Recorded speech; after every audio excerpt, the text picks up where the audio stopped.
Hola, buenas tardes a todos. El día de hoy los voy a estar acompañando en su clase de inglés. El tema de hoy son los pronombres personales o subject pronouns. Entonces vamos a empezar.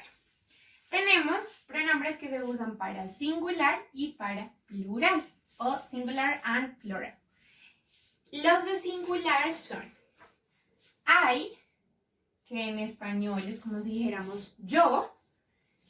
Está you, que sería tú o usted en español.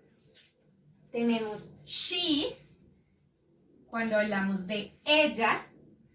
Tenemos he, cuando hablamos de él. Y tenemos it, cuando hablamos de eso. Ahora les voy a contar sobre los plurales. Tenemos we, cuando hablamos de nosotros en una oración. Tenemos they, cuando hablamos de ellos o ellas en una oración. Y finalmente volvemos a tener a you, pero you aquí tiene una función y es que aquí en plural es para hablar de ustedes. Acá debemos tener mucho cuidado porque tenemos you en singular y you en plural. Debemos saber identificar eso en una oración. You en singular es para hablar de tú o de usted. Y en plural es para hablar de ustedes. Bueno, ahora les voy a explicar cómo podemos encontrar en las oraciones estos pronombres. Entonces acá les voy a presentar primero cómo encontraríamos I en una oración. Tengo esto por acá. Entonces dice, mi amiga y yo estamos en la casa. Esa sería nuestra oración en español. En inglés sería, my friend and I are in the house. I siempre, siempre, siempre lo vamos a escribir en mayúscula para que no se confunda con que es otra palabra, sino que es un pronombre personal. Entonces, I siempre, siempre lo vamos a escribir con mayúscula. Bueno, vamos a dejar you para lo último porque les tengo que explicar bien la diferencia entre el singular y el plural. Ahorita vamos a ver she. En esta oración tenemos María está en la cocina. Si la traducimos directamente al inglés no habría ningún problema en dejar María is in the kitchen. Pero aquí podemos usar un pronombre personal que nos reemplazaría esta palabra del nombre de María, que es un nombre propio. Por ejemplo, si yo estoy acá en la sala, no voy a decir María está en la cocina. Lo puedo decir, pero también podría decir ella está en la cocina, si me preguntan por María, por ejemplo. ¿Cómo diría ella está en la cocina? Diría she is in the kitchen. Y ya. Para eso podemos usar los pronombres, para recortar y no tener siempre que usar el nombre propio de la persona. Bueno, como ya vimos she, les comento que he es muy similar. Es también cambiar el nombre de una persona, pero esta es del sexo masculino, por el pronombre he. Podemos usar el mismo ejemplo ahorita. Podemos colocar Samuel está en la cocina y en vez de Samuel puedo decir he is in the kitchen. Y ya está. Les voy a contar ahorita sobre it. It es un pronombre un poco complicado. It no tiene una traducción oficial al español. La traducción que mejor se parece a it es eso o esa. No es la palabra existente en el español tal cual, pero es la que mejor se acomoda a su traducción oficial. ¿Para qué usamos it?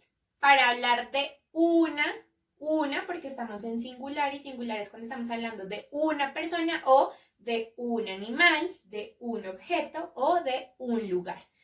It se centra específicamente en estas tres, porque cuando vamos a hablar de alguna persona tenemos los demás pronombres personales. It se va a centrar en animales, objetos y lugares. Ahora vamos a hablar de nuestros pronombres plurales y cómo los podemos usar en una oración. Aquí tengo un ejemplo en español. Nosotros estamos felices. Cuando yo quiero hablar de nosotros en inglés, voy a colocar we. We are happy. Es la misma oración.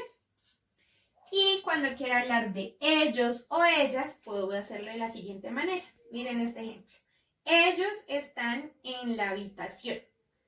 Acá coloco they, que es el pronombre they, are in the bedroom. Y ya está. En lugar de colocar los nombres de cada uno. Por ejemplo, si ellos son María, Camila y Santiago, yo no voy a decir María, Camila y Santiago están en la habitación, sino digo ellos están en la habitación. Es una manera de poder acortar y no tener que decir los nombres de todas las personas a las cuales nos estamos refiriendo. Bueno, ahora les voy a explicar un poco sobre you en cuanto a singular y you en cuanto a plural. Les voy a poner un ejemplo. Si yo quiero decir tú estás en la casa, voy a escribir you are in the house. Pero si yo quiero decir ustedes están en la casa, también voy a escribir you are in the house. ¿Cómo puedo distinguir si es singular o plural? Esto es de acuerdo a lo que yo quiero decir. Si yo estoy diciendo you are in the house y me refiero a ellos por contexto de cómo estamos hablando, se va a entender. Igual que cuando lo estoy leyendo. Si me han nombrado anteriormente a Camila, Pablo y Santiago, yo sé que son ellos. Y después me dicen you are in the house, por ejemplo, que están conversando, yo ya entiendo que están hablando de ellos y no solo de una persona. ¿Esto cómo lo sabemos? Por contexto. No se puede saber de ninguna otra manera. Simplemente por el contexto en el que estamos hablando, si estamos hablando de una o dos o más personas. Bueno, espero que les haya gustado la clase de pronombres personales o subject pronouns en inglés. Quiero que ahorita, después de ver el video, realicen su taller que está muy fácil, pero también que les va a ayudar a entender muchísimo mejor todo sobre los pronombres personales. Que tengan una feliz tarde y un abrazo gigante.